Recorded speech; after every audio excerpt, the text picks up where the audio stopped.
Semaine qu'on vise vers la dimanche, c'est la fête des mères. Oui, on se prépare toute la semaine, il va y avoir des choses spéciales. On se prépare pour la fête des mères qui s'en vient Ah aussi. oui! On va d'abord applaudir la fourchette d'argent d'aujourd'hui, qui est Mme Claire Bernard de Montréal, qui n'est pas avec nous, qui est à la maison, mais qu'on applaudit. C'est notre fourchette d'argent. Ben oui, sûrement.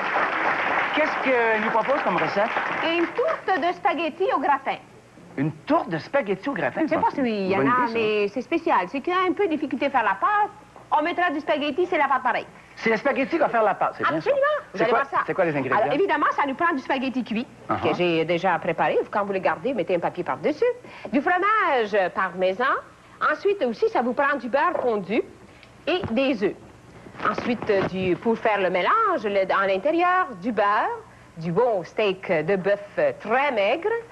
Ensuite, vous avez des oignons, des poivrons et des tomates. Les assaisonnements, du sel, du sucre, origan, la poudre de sel d'ail, de sauce chili, c'est la petite poudre de chili aussi, cayenne et du concentré de bœuf, avec de la pâte de tomate, du fromage cottage, avec du fromage mozzarella. Que des bonnes choses. Que des bonnes choses. Hein? Ça va être bon, ça. Des bonnes choses, puis vous allez voir, c'est très bon. Alors, on va commencer pour faire le fond de la pâte. Le fond, l'assiette. Vous allez voir, c'est une nouvelle façon de faire une pâte à tarte. Alors, je prends du beurre. Là, ça prend une grande assiette. Vous avez une grande assiette à tarte, là? Oui, oui, oui, oui. Alors là, qu'est-ce que je fais? Je prends du beurre ici, juste un peu, et j'ai fait juste graisser. Une couche de peinture, là-dessus. Oui, là. ça, c'est important. Une petite couche de peinture, parce qu'autrement, vous ne l'aurez pas, là. Une couche de shellac. Une couche de shellac. Mais nourrissant. Oui, c'est très mûr. Ça, c'est nourrissant. bon. Prenez une assiette à près des 10 pouces, hein, cette grandeur-là. Ça, c'est bien assez profonde, parce que ça va être plein, hein. Calculé, vous savez que tout est calculé. Ensuite, on met dans ça. On va garder l'assiette. Et là, je mets dedans le beurre. On va prendre une spatule. Du beurre fondu? Du beurre fondu. Avec les pâtes. Ben oui, un beurre fondu pour que ça prenne sans prendre. Pour que ça prenne sans prendre. Oui. Les pâtes sont déjà cuites. Écrivez ça, c'est important. Ça, c'est important de commencer tout de suite à me suivre, hein? Puis vous voyez les petits ingrédients qui passent en bas, commencez à marquer tout de suite. Oui. Installez-vous, là, mettez-vous quelque chose. Là, on en fait pour combien de personnes, à peu peu près? On a pour combien de portions? Là, pour combien? Moi, j'en fais pour 6. J'en fais pour l'assiette, c'est des 10 pouces pour 6 personnes. Alors, si vous avez plus faim, là, ben, vous en ferez pour 4. Mais moi, la quantité pour moi, c'est pour 6. Bon. 6. Alors, mélangez le fromage parmesan. Si vous avez du bon fromage que vous râpez vous autres mêmes, là, ça, c'est bien important aussi, là. C'est à morceaux, là, pecorino, en tout cas. Le fromage parmesan. Vous mettez les 2 œufs dedans. Parfait. Alors, 2 œufs, faites attention. Faut pas tout... bon. Ensuite de ça... Ah, c'est ça, c'est les œufs qui vont faire tenir les pâtes ensemble, c'est ça? Et là, je mélange tout ça. Alors, je mélange avec une spatule pour pas trop faire, parce qu'il faut pas développer trop. C'est féculent, hein, le spaghetti, puis avec le parmesan, les œufs, puis le beurre. Et alors, comme j'ai pas mis de sel, parce que j'ai mis un petit peu de sel dans l'eau quand j'ai fait cuire mon spaghetti, vous le savez comment le faire cuire. Oui. 5 à 6 minutes, l'eau bouillante salée, vous tombez ça en pluie, et vous, après, vous allez le recueillir dans un tamis. C'est ça. En pluie, puis recueillir dans le tamis. Bon. Exactement ça qu'on fait. Hein? C'est ça que tu fais, là. Eh, tu fais toujours ça. Parfait. Et là, vous mettez la préparation dans le fond. Alors, voyez-vous ça, c'est facile à faire. Mais il y en a beaucoup, il me semble, ça va déborder, là. Ah non, ça débordera Ça rien. débordera pas? Non, non. Alors, vous allez voir, rien ne débordera. Ce que je vais faire... Et on l'air à vous faire confiance. On va faire... Ah, il y a ça. Ben, c'est-à-dire qu'ils sont obligés. Vous prenez, je vais vous donner des petits trucs, vous savez que la fourchette... Ça, c'est bon. Il y a toujours des trucs magnifiques dans lesquels je rentre ma main et Pour pas je ne me salis pas. Hein? Moi aussi, je me Voyez-vous? beurrais jusqu'au coude, moi, pour faire ça. Alors là, avec ça, là, ça va bien aller. Heureusement qu'on a fait la fourchette. Non! Il serait foutu depuis ce temps-là qu'il fait à manger, il n'y aurait plus. Alors, voici ce qu'on fait. On fait vraiment que c'est vraiment bien creux, ça, comme ça, bien profond. C'est une excellente idée, ça. Et vous laissez le papier pour pas que le spaghetti sèche. Vous le mettez au réfrigérateur. Merci beaucoup. Et j'en ai un autre dedans. Vous la laissez à peu près 1h30 au réfrigérateur. Alors, le beurre va refroidir. Tout, le fromage va relier le tout. Si pas si, oui. Et ensuite de ça, voyez-vous? Alors, vous pouvez faire ça même la veille et le lendemain. Alors, je prends le papier comme ça, mais je continue à travailler pour bien, parce que maintenant, il est plus froid. Regardez, je roule. Pour que ça reste bien. Et là, j'enlève. Voilà. Alors, ça vous fait, vous salissez pas, et ça vous fait vraiment un fond. Maintenant, on a une autre préparation à faire. Oui. Alors là, qu'est-ce que je vais faire? Il faut faire le remplissage. Et là, c'est une base que vous pouvez faire comme une sauce à spaghetti. C'est bien. Alors, prenez ça et vous allez... Ça se fait très, très, très bien. On pourrait mettre aussi une sauce... Ah oui, bien c'est vrai. Mais seulement, il faut qu'elle tienne. Faut qu'elle tienne aussi. Celle-ci, elle tient. Alors, on met du beurre toujours dedans. Le beurre, c'est important pour faire revenir les légumes. On va mettre tout dans un seul coup. Qu'est-ce que vous mettez? Des oignons? Alors, allez-y. Des oignons. Non, je commence... Oui, allez-y par les oignons. Oui. Vous vouliez pas commencer par les oignons? Non, habituellement, je commence par le bœuf, mais... Vous commencez par le bœuf? Bon, on va l'enchaîner. On va l'enchaîner. Alors, vous mettez du bœuf très maigre. Un petit truc, c'est ce que vous allez faire. Vous allez, là, hacher deux fois au viande. Parce que comme ça, on est sûr qu'il est fin, qu'il est beau. Moi, je l'ai tout bien arrangé. Est-ce que vous voulez les tomates tout de suite? Bien là, attendez, il faut les couper. Il faut les couper avec vos ciseaux. Oui, avec des ciseaux de sœur. Il a trouvé l'affaire. Des ciseaux de sœur? Tiens, garde les dents. Il l'a l'affaire. Bon, il y en a pas attendez un partout. peu. Bon, j'ai coupé les tomates, Parfait. je mets les tomates là-dedans. Oui. Et pendant que ça mijote, on va avoir les prix à gagner pour le premier jeu d'aujourd'hui. C'est rendu dans sa recette. Ah, évidemment, j'ai ça a bien mijoté. dans la sauce. Ah, ça mijote beaucoup. Alors, depuis que... Ça sent bon, hein? On va vous faire goûter ça avant de commencer à faire mon montage de notre tourte aux spaghettis. Je suis rendue aux fines herbes. J'ai mis la viande. Pas le temps d'y mettre, on a mis les légumes. Alors là, je mets un peu de sel, un peu de sucre pour adoucir, et ensuite un peu de basilic. Le basilic, je l'écrase toujours dans ma main. Alors, comme vous voyez, c'est très important parce que le parfum sort très bien. Ensuite, la poudre de chili, d'ail et la poudre de chili. Et ensuite, la cayenne. C'est du poivre, très fort, hein? de cayenne. Faire attention et pour du ça. concentré de beurre. Tout ça, très fort. alors je vous donne tout ça.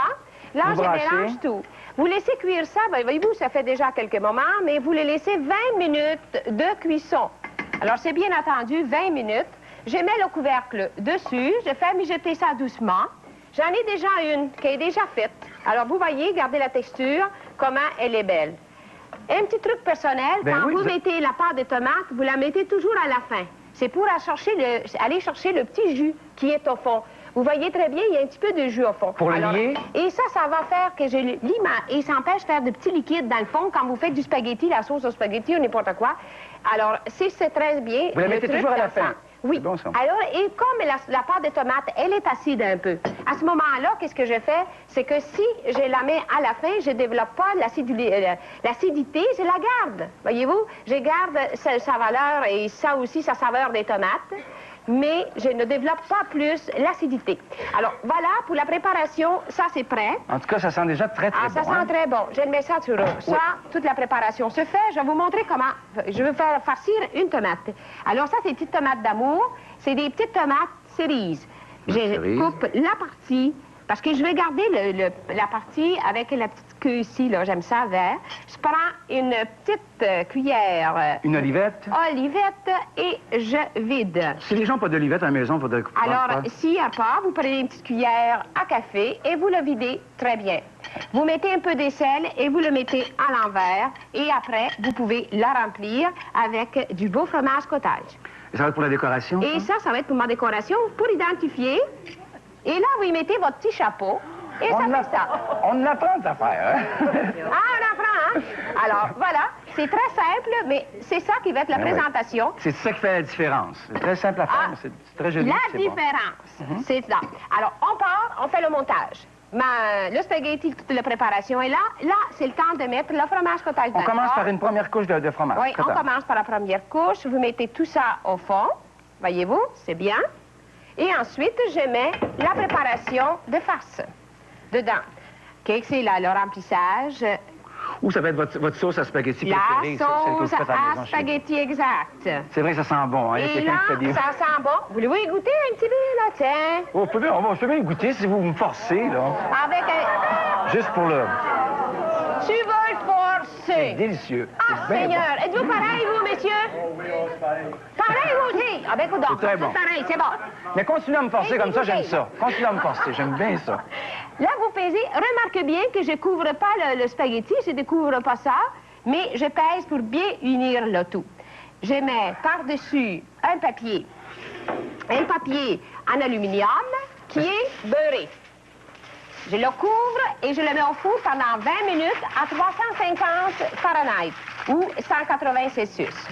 Mettez ça au centre du four et vous allez me sortir, j'en ai... Mais ça, c'est une bonne idée. On a souvent des restes de pâtes, on ne sait pas quoi faire avec. Ça pourrait être des nouilles aussi. Ça peut être... Faites beaucoup de spaghettis, puis mettez-en dans le fond. Bon. Alors là, ça va. En même temps, vous allez après 20 minutes que c'est au four, vous venez avec ça. C'est chaud. C'est ça. Et vous enlevez après, le papier. Ben, elle n'a pas changé. Et elle ne changera pas. Là, vous mettez le fromage mozzarella par-dessus. Voyez-vous ça? Vous mettez ça comme ça. Ça vous fait J'ai une assez hâte que façon... 6 heures arrive, moi, là. Là, pour moi, là, à 6 heures, il va avoir déjà fini la manger. Et que j'ai hâte. Alors, vous mettez ça comme ça, et là, vous le remettez au four sans papier. On fait gratiner. Attendez, je vais mettre mes choses parce que c'est chaud. Parce que j'en ai une autre qui est déjà gratinée. Ça roule ici dans ce pays. Ça roule. Oui, absolument. Je vais vous montrer comment elle est... Ça sent bien? Je pense que je vais l'apporter à la maison. Regardez comme c'est beau. Alors, Très vous bonne. voyez, ça vous fait une tarte vraiment spéciale. Elle est très, très, très belle et surtout très nourrissante. Et vous remarquez, tout est complet. Tout est complet. Alors, on va la couper. Mais pourquoi on a fait cuire 20 minutes? C'est pourquoi? Pour réchauffer tout, la c'est-à-dire sauce? que pour que tout ce... Autrement, le fromage va gratiner et ça ne réchauffe pas toute la grandeur. Parce que la sauce, vous pouvez la mettre froide aussi. Moi, je l'ai mis chaude ici, mais laissez-la tiédir. Alors, le fromage, le spaghetti est froid, le fromage cottage, il est froid, et la sauce à la viande est froide. Alors, voilà. Et ensuite, vous faites chauffer 20 minutes, et ensuite, Après, vous ça, on revenez. fait gratiner. Oui, là, j'ai mes risques à couper, là. Vous risquez? Oui, alors c'est chaud, là. Je vous fais confiance avec vos risques, là. Oui, bien, c'est pas sûr, là. Là, j'ai masque comme vous autres, hein. Moi aussi, je suis dans le risque et péril toujours. Sur la corde raide. Sur la corde raide. Sur vous la prenez corde. un petit couteau, c'est pour ça que c'est important de bien beurrer votre assiette. Alors, je vais essayer d'aller chercher Un morceau. Un Une pointe, morceau. une belle... Oh! Et voilà, j'arrive le Regarde tout. ça. Voilà. Et quand vous enlevez, vous prenez toujours un couteau et vous la tirez comme ça. Bon, gardez-moi là au chaud, je vais revenir, là. Mais après les prix qu'on va voir tout de suite dans les prix. Ouais. Ça fait un beau tirage, hein, la pointe de ça, hein? Ils avaient l'œil là-dessus, hein? Tout le monde en veut. Mais c'est très bon aussi, c'est facile à faire. Ouais. Et puis c'est une façon aussi d'utiliser les surplus de pâtes qui nous restent. Hein? C'est bien que vous avez décoré ça avec des tomates. Et aussi les tomates. Souvent, j'ai garni toujours avec qu'est-ce qu'il y a à l'intérieur. De la tomate, le fromage, vous le voyez, du cottage, ils savent qu'il y en a dedans. Alors, tout le monde est là. Et on met des belles petites fleurs naturelles, parce que c'est la semaine, vers le beau dimanche, la fête des mères. La fête des mères. Alors, on va fleurir nos plats toute la semaine. C'est ça cette que semaine. je voudrais. Est-ce qu'on peut donner les ingrédients? Avec plaisir. Si on veut le faire, hein. Alors, tourte de spaghetti au gratin pour 6 portions, du beurre, 2 cuillerées à thé, du spaghetti cuit, 3 tasses, du parmesan râpé, 1/3 de tasse, 2 œufs, du beurre, 2 cuillères à table. Du beefsteak haché, 1 livre, très maigre, haché 2 fois, c'est très bien, du bœuf, c'est bon. Des oignons, 1 demi-tasse, des poivrons verts, 1 demi-tasse, hachés finement, des tomates concassées, 1 tasse, et du sel, 1 demi-cuillère à thé. Du sucre, 1 cuillère à thé, des oignons, 1 demi-tasse, coupés finement, de la poudre d'ail, 1 demi-cuillère à thé, de la poudre chili, 1 demi-cuillère à thé, et poivre de Cayenne, 1/4 de cuillère à thé. Du concentré de bœuf, 1 cuillère à thé, de la pâte de tomate, 3 onces, toujours à la fin, m'avez bien suivi, du fromage cottage, 1 tasse, et du fromage mozzarella pour gratiner le tout, 1 demi-tasse, et voilà, le beau plat, hein? Ben oui, un très beau plat. Là-dessus, on est prêt pour accueillir notre spécialiste des vins, Marcel Harvey, que voici. Ben oui.